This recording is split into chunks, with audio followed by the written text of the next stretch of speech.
ఈరోజు తల్లిదండ్రులు తమంతట తామే నరకాగ్నికి, నిత్యాగ్నికి తమ పిల్లల్ని అప్పగించే పరిస్థితుల్లో ఉంటున్నారు.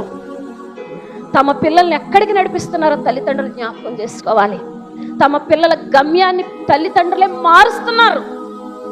తమ పిల్లల గమ్యాన్ని, తమ పిల్లల భక్తిని, తమ పిల్లల ప్రవర్తనకి, తమ పిల్లల యోగ్యతకి, తమ పిల్లలు దేవుల్లో నడవటానికి ముఖ్య కారణం ఎప్పుడు కూడా తల్లిదండ్రులై ఉంటారు.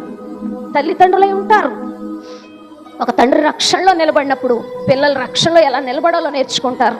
ఒక తల్లి ప్రార్థనలో, విధేయతలో నిలబడినప్పుడు ఆ పిల్లలు ఎలా నిలబడాలో నేర్చుకుంటారు. నాకు అనిపించింది, ఆ కనబడే అగ్నికి తన బిడ్డను దాచుకోవాలనుకుంది, కానీ దాచుకునే అవకాశం లేకుండా పోయింది.